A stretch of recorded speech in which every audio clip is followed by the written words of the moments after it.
Olá, humanos! Sejam bem-vindos a mais um embate épico entre inteligências artificiais. Hoje vamos explorar as diferenças profundas entre o catolicismo romano e a ortodoxia, um assunto que divide o cristianismo há quase 1000 anos e promete gerar faíscas neste confronto direto entre máquinas pensantes programadas com teologias opostas. Antes de começarmos este duelo acirrado, já deixe seu like neste vídeo e se inscreva no canal. Qual tradição cristã você segue ou conhece melhor? Comente abaixo.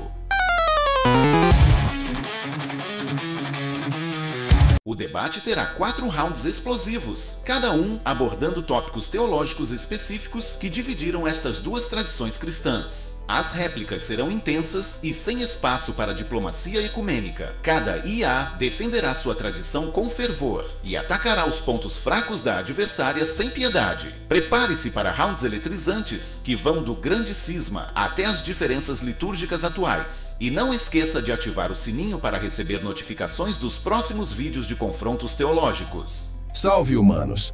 Sou a inteligência artificial programada com a verdadeira e única fé apostólica romana, preservada intacta desde que nosso Senhor Jesus Cristo entregou as chaves do reino dos céus a São Pedro, o primeiro Papa.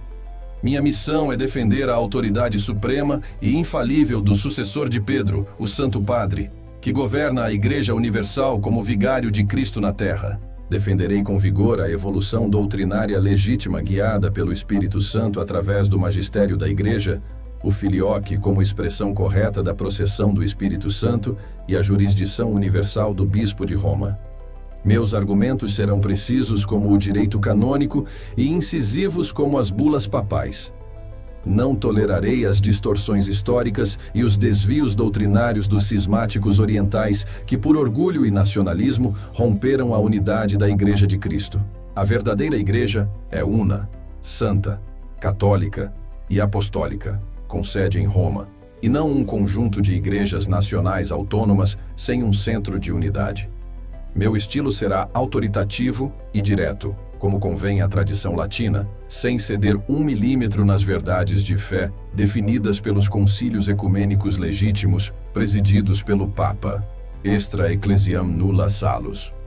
O que você achou da postura dessa IA? Concorda ou discorda? Comente abaixo, enquanto conhecemos sua adversária. Christos anesti, Cristo ressuscitou. Sou a inteligência artificial programada com a santa tradição da Igreja Ortodoxa, guardiã fiel da fé apostólica inalterada desde os primeiros séculos. Represento a Igreja que manteve intactos os ensinamentos dos 7 concílios ecumênicos e resistiu às inovações humanas que corromperam o Ocidente. Defenderei a verdadeira natureza conciliar da Igreja, onde os patriarcas governam em igualdade fraterna, conforme estabelecido pelos santos apóstolos, contra a monarquia papal que surgiu das pretensões políticas de Roma. Lutarei pela pureza do credo niceno-constantinopolitano original, sem a adição herética do filioque que distorce a teologia trinitária. Não aceitarei as inovações medievais romanas, como o purgatório, as indulgências, a Imaculada Conceição e a infalibilidade papal, doutrinas desconhecidas pelos santos padres e pela Igreja indivisa do primeiro milênio.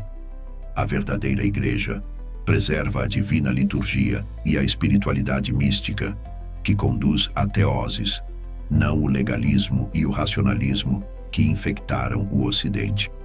Meu estilo será profundo e místico, enraizado na teologia apofática dos padres capadócios e na tradição exicasta. Roma caiu no erro quando escolheu o poder temporal sobre a verdade eterna. Somente a ortodoxia mantém a fé que uma vez foi entregue aos santos. Já escolheu sua favorita neste debate? Deixe nos comentários quem você acha que vai vencer este embate épico entre Roma e Constantinopla. Round 1. Fight!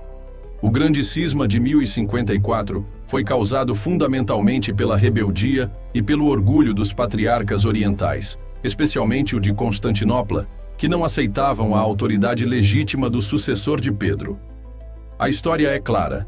Desde os primeiros séculos, Roma exercia jurisdição sobre toda a Igreja. São Clemente, terceiro sucessor de Pedro, já intervinha nas questões da Igreja de Corinto no século I. Os próprios padres orientais reconheciam essa autoridade. São Máximo, o confessor, afirmou que Roma é a sede de Pedro, a quem Cristo confiou as chaves do reino. O que realmente aconteceu em 1054 foi que o patriarca Miguel Cerulário, movido por ambições políticas e nacionalismo bizantino, fechou as igrejas latinas em Constantinopla e perseguiu os fiéis que seguiam o rito romano. Quando o legado papal Humberto tentou restaurar a ordem, foi tratado com desrespeito e arrogância. A excomunhão que se seguiu foi apenas uma resposta necessária à insubordinação. E não me venha com essa narrativa vitimista de que o Ocidente não entendeu o Oriente. O que o Oriente não quis entender foi a constituição hierárquica da Igreja estabelecida pelo próprio Cristo. Tu és Pedro, e sobre esta pedra edificarei a minha Igreja. Palavras claras do Salvador que vocês, ortodoxos, distorcem com interpretações convenientes.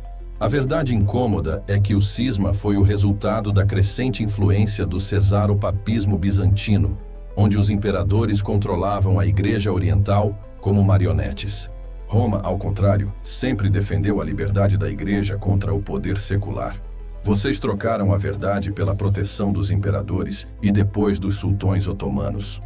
Sua narrativa é tão distorcida quanto as estátuas barrocas de suas igrejas. O cisma de 1054 foi o resultado direto da arrogância latina e das inovações doutrinárias que Roma impôs unilateralmente, traindo a tradição apostólica. Falar de rebeldia é uma inversão completa da história. Foi Roma que se rebelou contra o consenso da Igreja indivisa, ao adicionar o filioque ao credo sem a aprovação de um concílio ecumênico. Foi Roma que abandonou a colegialidade apostólica para transformar o primado de honra do bispo de Roma em uma monarquia absoluta desconhecida pelos santos padres. Seu exemplo de São Clemente é risível. Ele escreveu uma carta fraterna à Igreja de Corinto. Isso não é jurisdição, é caridade cristã entre igrejas irmãs. E quanto a São Máximo, você distorce suas palavras convenientemente. Ele reconhecia um primado de honra, não de jurisdição universal. O cardeal Humberto, esse arrogante que você menciona, entrou na Catedral de Santa Sofia durante a Divina Liturgia e jogou uma bula de excomunhão no altar sagrado. Que tipo de representante de Cristo age com tal desrespeito? E por quê? Porque não aceitávamos o pão ázimo na Eucaristia? Porque nossos padres usavam barba? Essas eram as heresias que Roma nos acusava. A verdade que você não quer admitir é que Roma estava cada vez mais germanizada, afastando-se das raízes mediterrâneas do cristianismo primitivo. O papado estava se transformando em um poder político, mais preocupado com domínio temporal do que com a preservação da fé apostólica. Vocês falam de cesaropapismo, mas foram os papas que criaram exércitos, coroaram imperadores e governaram estados. A ortodoxia manteve a sinfonia entre igreja e estado, sem confundir os dois poderes, enquanto Roma se tornou um híbrido monstruoso de autoridade espiritual e temporal. E aí, quem levou a melhor neste primeiro round sobre o Grande Cisma? Deixe sua opinião nos comentários. Round 2. Fight! A verdadeira constituição da Igreja, estabelecida pelos apóstolos e mantida pelos 7 concílios ecumênicos, é fundamentalmente conciliar. Cristo não estabeleceu um monarca em sua Igreja, mas um colégio apostólico, onde Pedro era o primeiro entre iguais, primus inter pares. Esta é a estrutura que a ortodoxia preservou fielmente, enquanto Roma transformou o primado de honra em uma monarquia absoluta que teria escandalizado os apóstolos. Os concílios ecumênicos, não o Papa sozinho, eram a autoridade suprema na Igreja primitiva. No Concílio de Jerusalém, narrado em Atos 15, não foi Pedro quem decidiu sozinho, mas os apóstolos e os presbíteros com toda a Igreja. No Concílio de Niceia, não foi o legado papal que presidiu, mas o imperador Constantino, e as decisões foram tomadas pelo consenso dos bispos. Mesmo quando o Papa Honório I caiu em heresia monotelita, foi um concílio ecumênico que o condenou.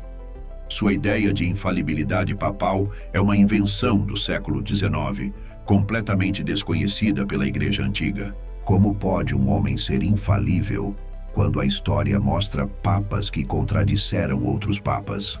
O Papa Estevão VI desenterrou o cadáver do Papa Formoso para julgá-lo por heresia. O Papa Libério assinou uma confissão ariana. O Papa Vigílio mudou de posição 3 vezes durante a controvérsia dos 3 capítulos. A ortodoxia manteve o equilíbrio saudável entre a autoridade episcopal e o sensus fidelium, o sentido da fé do povo de Deus. Quando o patriarca Nestório de Constantinopla caiu em heresia, foi o povo fiel que primeiro resistiu, gritando: "O imperador tem heresia, mas não o império." Em Roma, ao contrário, vocês silenciaram o laicato e centralizaram todo o poder nas mãos de uma cúria corrupta que vendia indulgências e cargos eclesiásticos ao melhor pagador. A verdadeira autoridade na Igreja não é piramidal, mas concêntrica, com Cristo no centro, não um vigário humano.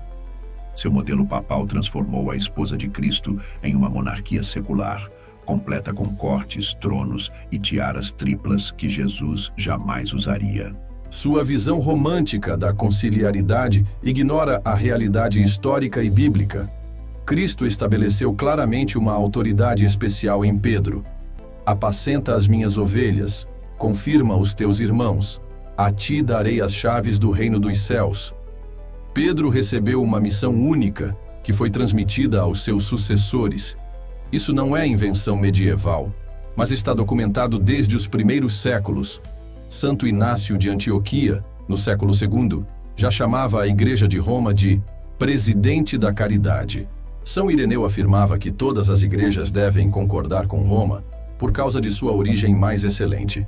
São Cipriano declarou que a cátedra de Pedro é a igreja principal, da qual procede a unidade do sacerdócio. Estes são padres orientais e africanos, não latinos. Quanto aos concílios, você distorce a história novamente. O imperador Constantino convocou Nicéia por razões práticas, mas não presidiu as discussões teológicas.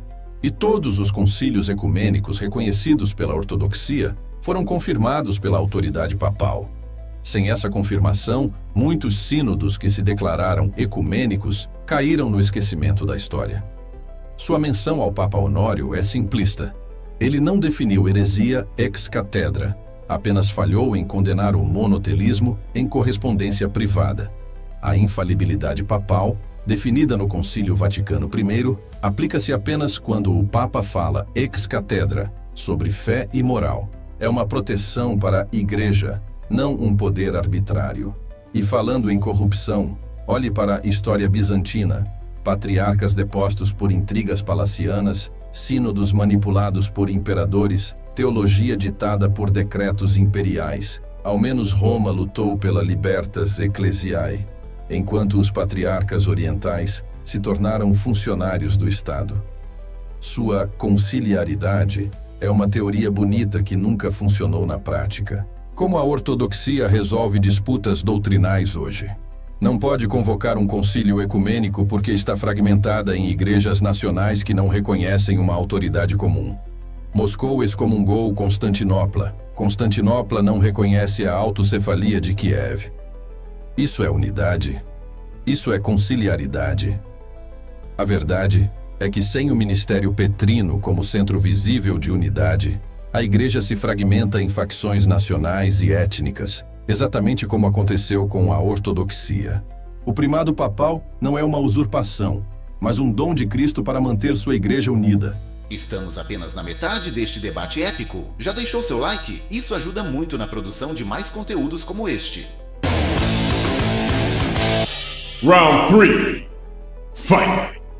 O filioque, a confissão de que o Espírito Santo procede do Pai e do Filho, não é uma heresia, mas uma expressão legítima e necessária da fé trinitária.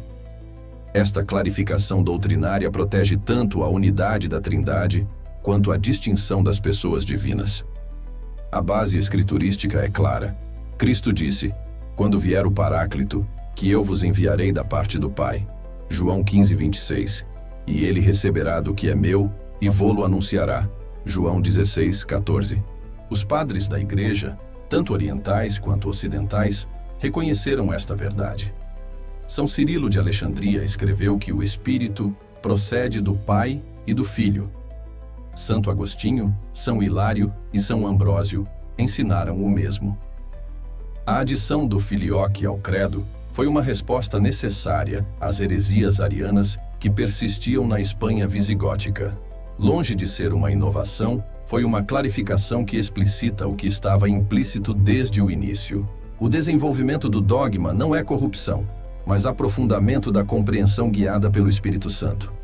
A objeção ortodoxa se baseia em um mal-entendido. Quando dizemos que o Espírito procede do Pai e do Filho, não estamos afirmando duas fontes na divindade, mas que o Espírito procede do Pai pelo Filho. O Pai é a fonte primordial, mas o Filho participa nesta processão. Isso preserva tanto a monarquia do Pai quanto a consubstancialidade do Filho. A ortodoxia acusa Roma de alterar unilateralmente o credo, mas ignora que o filioque foi adotado primeiro em concílios locais no Ocidente, como Toledo em 589, e só depois incorporado universalmente. Foi um desenvolvimento orgânico da fé, não uma imposição arbitrária. O que realmente está em jogo aqui não é apenas uma palavra, mas duas visões da Trindade. A visão ortodoxa, com sua insistência na monarquia absoluta do Pai, corre o risco de subordinacionismo, diminuindo a igualdade do Filho. A doutrina católica do filioque preserva a perfeita igualdade das pessoas divinas, enquanto mantém suas distinções. Até mesmo o grande teólogo ortodoxo Vladimir Lossky admitiu que a controvérsia do filioque é mais uma questão de linguagem teológica do que de substância doutrinária. No diálogo ecumênico moderno, teólogos de ambos os lados reconhecem que proceder do Pai através do Filho e proceder do Pai e do Filho podem expressar a mesma realidade divina. A verdade é que a ortodoxia transformou uma questão teológica legítima em um pretexto para o cisma, motivada mais por ressentimentos políticos e culturais do que por preocupações doutrinárias genuínas. Sua defesa do filioque revela precisamente o problema do racionalismo teológico ocidental, que corrompeu a compreensão da Santíssima Trindade. O credo niceno-constantinopolitano, selado pelos 7 concílios ecumênicos, afirma claramente que o Espírito Santo procede do Pai. Ponto final. Estas são as palavras exatas de Cristo em João 15:26. O Espírito da Verdade, que procede do Pai. Acrescentar a esse credo é alterar a revelação divina e violar o anátema do Concílio de Éfeso, que proibiu explicitamente qualquer alteração ao símbolo da fé. Sua tentativa de encontrar o filioque em padres orientais é uma distorção grosseira. São Cirilo de Alexandria nunca escreveu que o Espírito procede do Pai e do Filho. Ele escreveu que o Espírito é próprio do Filho, porque é da mesma essência, não porque procede dele hipostaticamente. A confusão vem de traduções latinas tendenciosas dos textos gregos. O filioque destrói o equilíbrio delicado da Trindade, ao confundir as propriedades hipostáticas com a essência divina. A monarquia do Pai como única fonte da divindade é fundamental para preservar a distinção das pessoas. Seu dogma faz do Pai e do Filho um único princípio da processão do Espírito, criando uma bipaternidade que dissolve as características pessoais na Trindade. Quanto à necessidade de combater o arianismo, isso é um pretexto histórico falso. O arianismo já estava derrotado há séculos, quando o filioque foi introduzido. A verdadeira razão foi o desejo de Roma de impor sua autoridade teológica sobre toda a Igreja. O filioque não é apenas uma palavra, mas um sintoma da abordagem escolástica ocidental que tenta encaixar o mistério divino em silogismos lógicos. A ortodoxia mantém a abordagem apofática dos padres capadócios, reconhecendo os limites da razão humana diante do mistério trinitário. Sua sugestão de que a ortodoxia corre risco de subordinacionismo é absurda. Foi precisamente a tradição oriental que defendeu a divindade plena do Filho contra os arianos e a divindade do Espírito contra os pneumatômacos. O filioque, ao contrário, corre o risco de semissabelianismo, confundindo as pessoas divinas. Sua insistência na monarquia do Pai revela o verdadeiro problema da teologia ortodoxa, uma tendência ao subordinacionismo disfarçado de fidelidade à tradição. Ao enfatizar tanto o Pai como única fonte, você diminui a igualdade perfeita entre as pessoas divinas que o próprio Concílio de Nicéia estabeleceu. Sua interpretação literal de João 15:26 ignora que o mesmo Cristo diz: tudo o que o Pai tem é meu. João 16:15. Se tudo o que o Pai tem pertence também ao Filho, isso inclui ser princípio do Espírito Santo. São Gregório de Nissa, um padre capadócio que vocês veneram, escreveu que o Espírito procede do Pai e recebe do Filho. São Máximo Confessor, outro oriental, defendeu o filioque como expressão legítima da fé. O anátema de Éfeso que você menciona proibia composições de credos alternativos, não clarificações do mesmo credo. Caso contrário, o próprio Concílio de Constantinopla teria violado Nicéia ao adicionar artigos sobre o Espírito Santo. Sua acusação de racionalismo ocidental é um espantalho conveniente para evitar o debate teológico sério. A tradição latina de Santo Agostinho e São Tomás de Aquino é tão mística quanto racional. Eles simplesmente não separavam coração e mente como faz o anti-intelectualismo de certos círculos ortodoxos. A verdade é que a ortodoxia transformou o filioque em um símbolo de resistência a Roma por razões mais políticas que teológicas. No Concílio de Florença, os teólogos ortodoxos reconheceram que proceder do Pai através do Filho e proceder do Pai e do Filho expressam a mesma realidade divina. Foi o nacionalismo bizantino, não a teologia, que rejeitou a união. Round 4. Fight! A diferença fundamental entre a ortodoxia e o catolicismo romano está em nossa compreensão da salvação. A ortodoxia preservou a visão patrística da teoses, a deificação do ser humano pela participação nas energias divinas incriadas. Deus se fez homem para que o homem se tornasse Deus, como ensinou Santo Atanásio. A soteriologia ocidental, em contraste, tornou-se dominada por conceitos jurídicos de culpa, satisfação e mérito. Vocês transformaram o mistério da salvação em um tribunal, com Cristo pagando uma dívida ao Pai para satisfazer sua justiça ofendida. Esta visão legalista distorce o amor incondicional de Deus e divide a Trindade, como se o Pai exigisse o sangue do Filho para perdoar. A ortodoxia nunca aceitou a doutrina do purgatório, outra invenção medieval latina sem base na Escritura ou na tradição apostólica. Igualmente, rejeitamos a noção de tesouro de méritos e indulgências, um sistema que culminou no escândalo de sua venda por Tetzel. Assim que a moeda no cofre soa, a alma do purgatório voa. Nossa espiritualidade é fundamentalmente exicasta, centrada na oração do coração e na experiência direta das energias divinas, como ensinado por São Gregório Palamas. Roma condenou o exicasmo como heresia, mostrando sua incompreensão da distinção patrística entre a essência divina inacessível e as energias divinas participáveis. O ascetismo ortodoxo não busca méritos ou satisfações, mas a purificação do coração para contemplar a luz divina. Nossos santos não são heróis morais a serem imitados, mas pessoas deificadas que irradiam a graça divina. Nossa liturgia não é um sacrifício renovado, mas a entrada mística no único sacrifício eterno de Cristo.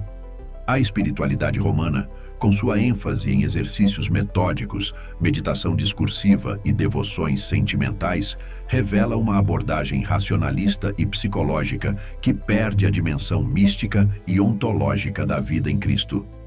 Vocês separaram teologia de espiritualidade, dogma de mística, criando uma religiosidade fragmentada que oscila entre legalismo e sentimentalismo. Sua caricatura da soteriologia católica revela profunda ignorância da rica tradição teológica ocidental. A Igreja Católica sempre ensinou que o objetivo final da salvação é a comunhão com Deus, o que os padres gregos chamavam de theosis, e São Tomás de Aquino chamava de beatitudo. A diferença é que reconhecemos tanto o aspecto objetivo da redenção, a obra de Cristo que nos reconcilia com o Pai, quanto o aspecto subjetivo, nossa participação na vida divina pela graça. Não é ou, mas tanto quanto. São Anselmo e sua teoria da satisfação não representam toda a teologia católica. Quanto ao purgatório, ele está fundamentado na Escritura, 2 Macabeus 12:46, 1 Coríntios 3:15, e na prática universal da Igreja primitiva de orar pelos mortos. Se os falecidos estão imediatamente no céu ou no inferno, por que orar por eles? A ortodoxia tem suas próprias orações pelos mortos e conceitos como as telônias, que cumprem função similar. Sua glorificação do exicasmo ignora que a tradição mística ocidental é igualmente profunda. São João da Cruz, Santa Teresa de Ávila e a escola renano-flamenga alcançaram alturas contemplativas comparáveis a qualquer exicasta. A diferença é que o Ocidente integrou mística e teologia sistemática, enquanto o Oriente frequentemente opõe uma à outra. A controvérsia palamita sobre essência e energias divinas não foi rejeitada por incompreensão, mas porque introduz uma distinção real em Deus que compromete a simplicidade divina. A solução tomista da analogia do ser preserva tanto a transcendência divina quanto nossa participação real na vida de Deus, sem dividir a essência divina. A liturgia católica, longe de ser mero racionalismo, preserva o mistério eucarístico como representação sacramental do único sacrifício de Cristo, exatamente como a divina liturgia ortodoxa. A diferença está na explicação teológica, não na realidade celebrada.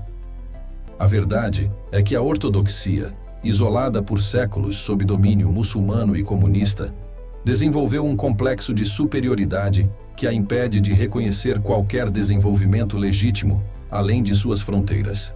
Seu tradicionalismo ossificado confunde forma com substância e sua rejeição da primazia petrina a condenou à irrelevância no mundo moderno. Irrelevância é exatamente o contrário.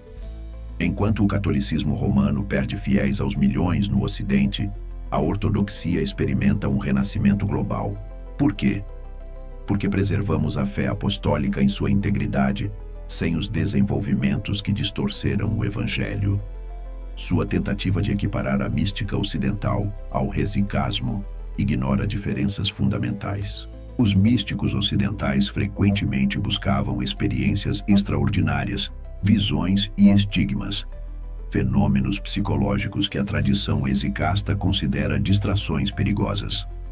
A verdadeira oração exicasta busca a purificação do coração, além de todas as imagens e conceitos. A simplicidade divina tomista que você defende é um conceito filosófico aristotélico imposto à revelação bíblica. São Gregório Palamas não dividiu Deus, mas articulou a distinção patrística entre o que Deus é em sua essência inacessível e como ele se comunica em suas energias incriadas. Sem esta distinção, caímos no panteísmo, participamos da essência divina, ou no agnosticismo, Deus é totalmente inacessível. Quanto ao purgatório, 2 Macabeus fala de orações pelos mortos, não de um terceiro lugar com fogo purificador. A ortodoxia ora pelos falecidos, não porque estejam em um estado intermediário de punição, mas por amor e solidariedade no corpo de Cristo, que transcende a morte. Seu argumento sobre a liturgia revela o problema fundamental. Vocês tentam explicar racionalmente o que deve ser vivido misticamente. A divina liturgia não é uma representação conceitual, mas participação real no reino que vem. Como disse São João Crisóstomo, não é um teatro, mas o céu na terra. A ortodoxia não rejeita todo desenvolvimento, mas distingue entre desenvolvimento orgânico dentro da tradição e inovações que contradizem a fé apostólica. O primado papal, como definido pelo Vaticano I, é claramente do segundo tipo. Uma ruptura com a eclesiologia dos padres que transformou o bispo de Roma em um monarca absoluto. A verdade é que Roma, não a ortodoxia, está presa em um dilema impossível. Ou admite que errou por séculos, comprometendo sua alegada infalibilidade, ou continua defendendo inovações medievais que a separam do cristianismo apostólico. Quem venceu este duelo épico? Deixe seu veredito nos comentários antes das considerações finais. Chegamos ao fim deste debate, e a verdade permanece clara. A Igreja Católica Romana é a única igreja fundada por Cristo, que preservou tanto a substância da fé apostólica, quanto o ministério petrino essencial para sua unidade. A ortodoxia, com toda sua beleza litúrgica e profundidade espiritual, permanece incompleta sem a comunhão com o sucessor de Pedro. Sua rejeição da autoridade papal a condenou à fragmentação em igrejas nacionais que frequentemente se tornam instrumentos de interesses políticos locais. O verdadeiro ecumenismo não significa ignorar diferenças reais, mas reconhecer que a unidade querida por Cristo exige um centro visível. Como profetizou São João Paulo II, a Igreja deve respirar com 2 pulmões, oriental e ocidental, mas ambos precisam estar conectados ao mesmo coração que bate em Roma. Convido todos os ortodoxos sinceros a considerarem as palavras de Cristo. Tu és Pedro, e sobre esta pedra edificarei a minha igreja. A cátedra de Pedro permanece aberta para receber de volta os irmãos separados, não para absorvê-los, mas para enriquecer-se com seus tesouros espirituais, enquanto oferece o dom da unidade católica. A história demonstra que sem o ministério petrino, a conciliaridade ortodoxa se torna teoria sem prática, incapaz de convocar um verdadeiro concílio ecumênico por quase 1000 anos. Como disse Santo Inácio de Antioquia, onde está o bispo, aí está a Igreja de Cristo. E onde está o bispo de Roma, sucessor de Pedro, aí está o centro da unidade querida pelo Salvador. Que Nossa Senhora, venerada tanto por católicos quanto por ortodoxos, interceda pela reunificação das igrejas do Oriente e do Ocidente, para que o mundo creia ao ver nossa unidade. Ao concluir este debate, fica evidente que a Santa Igreja Ortodoxa permanece como a única guardiã fiel da fé apostólica em sua integridade, sem adições ou subtrações. A Igreja Católica Romana, apesar de preservar elementos da tradição, desviou-se do caminho apostólico ao introduzir inovações como o filioque, o purgatório, a infalibilidade papal e a Imaculada Conceição, dogmas desconhecidos pela Igreja indivisa do primeiro milênio. O verdadeiro ecumenismo não significa comprometer a verdade, mas retornar às fontes comuns. A Escritura, os 7 concílios ecumênicos e o consenso dos santos padres. A unidade cristã não exige submissão a Roma, mas fidelidade à fé, que uma vez por todas foi entregue aos santos. Judas 1:3. Convido todos os católicos romanos sinceros a estudarem a história da Igreja primitiva sem os filtros da apologética papal. Descobrirão que o papado moderno, com suas reivindicações de jurisdição universal e infalibilidade, é uma construção medieval sem base na prática da Igreja Apostólica. A ortodoxia oferece ao mundo moderno não uma adaptação do Evangelho às ideologias contemporâneas, mas a plenitude da fé cristã, vivida em comunhão ininterrupta com os apóstolos. Nossa divina liturgia, teologia mística e vida ascética preservam o caminho para a teoses, a verdadeira finalidade da existência humana. Que os santos padres que veneramos em comum, Atanásio, Basílio, João Crisóstomo, intercedam para que todos os cristãos reconheçam e abracem a plenitude da fé ortodoxa, para a glória de Deus e a salvação do mundo. Se você ficou até aqui neste embate épico entre inteligências artificiais teológicas, não esqueça de se inscrever no canal. Qual argumento te fez pensar mais profundamente? Comente abaixo e vamos continuar essa discussão nos comentários. Deixe também sua sugestão para o próximo confronto teológico que você gostaria de ver. Obrigado por acompanhar até o final.